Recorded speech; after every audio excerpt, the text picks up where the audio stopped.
Welcome to our ஆன்மீக களஞ்சியம் channel. நாளைக்கு வைகுண்ட ஏகாதசி.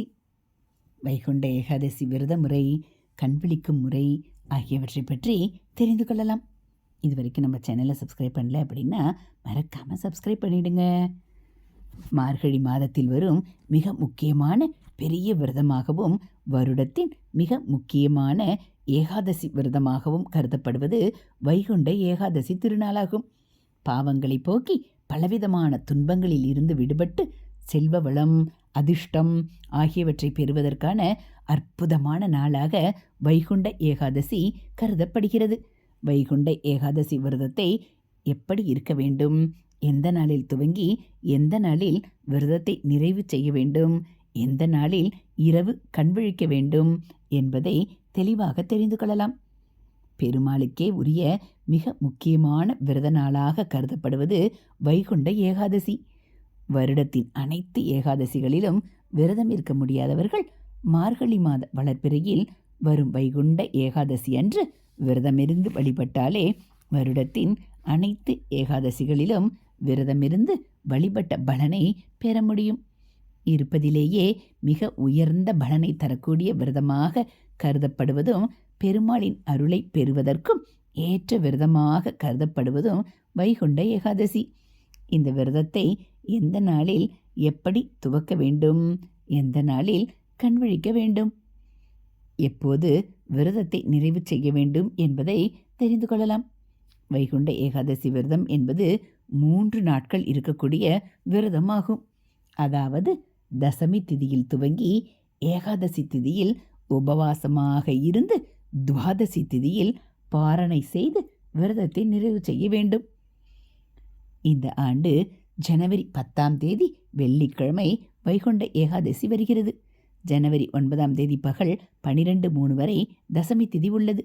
அதற்கு பிறகு ஏகாதசி திதி துவங்கி ஜனவரி 10ஆம் தேதி காலை 10:02 வரை இருக்கிறது. துவாதசி திதி ஜனவரி 11ஆம் தேதி காலை 8:13 வரை இருக்கிறது. வைகுண்ட ஏகாதசி விரதம் இருப்பவர்கள் ஜனவரி 9ஆம் தேதி அன்று பகல் பொழுதுடன் உணவு சாப்பிடுவதை நிறுத்தி கொண்டு பால், பழம் மட்டும் எடுத்துக்கொண்டு விரதத்தை துவங்கலாம். அப்படி விரதம் இருக்க முடியாதவர்கள் அரிசி உணவை எடுத்துக்கொள்ளாமல் எளிமையான உணவுகளை எடுத்துக்கொண்டு விரதம் இருக்கலாம்.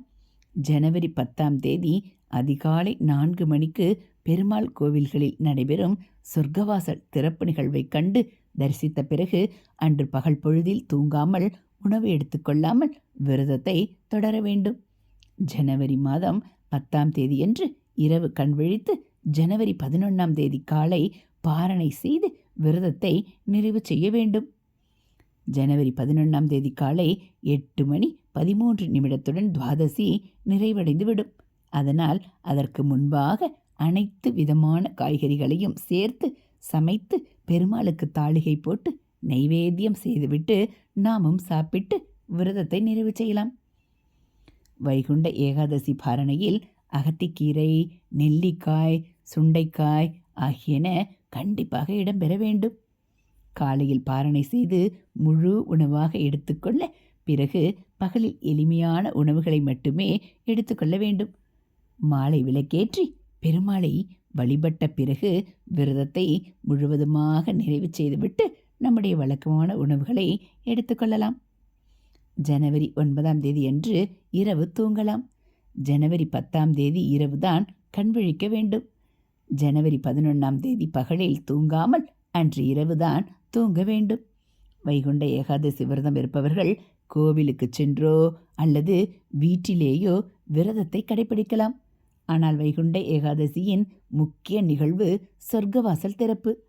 அதனால் அருகிலுள்ள பெருமாள் கோவிலுக்கு சென்று சொர்க்கவாசல் கடந்து வந்து நமக்கு அருள் பாலிக்கும் பெருமாளை கண்டிப்பாக தரிசனம் செய்ய வேண்டும். விரதம் இருக்கும் 3 நாட்களும் பெருமாளின் திருநாமங்களை தொடர்ந்து சொல்லிக்கொண்டே இருக்க வேண்டும். வைகுண்ட ஏகாதசி நாளன்று விரதமிருந்து இரவு கண்விழித்தால் பாவங்கள் நீங்கி வைகுண்டத்தில் இடம் கிடைக்கும் என்பது நம்பிக்கை. இதுபோல் ஆன்மீக தகவல்களை நீங்கள் தெரிஞ்சுக்கணும் அப்படின்னா மறக்காமல் நம்ம சேனலை சப்ஸ்கிரைப் பண்ணுங்கள். கூடவே பெல் ஐக்கானை கிளிக் பண்ணி ஆளுங்கிற பட்டனையும் அழுத்திடுங்க.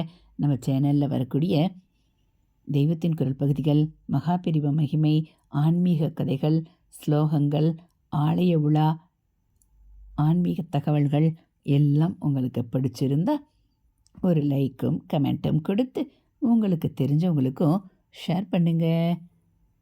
தேங்க்யூ.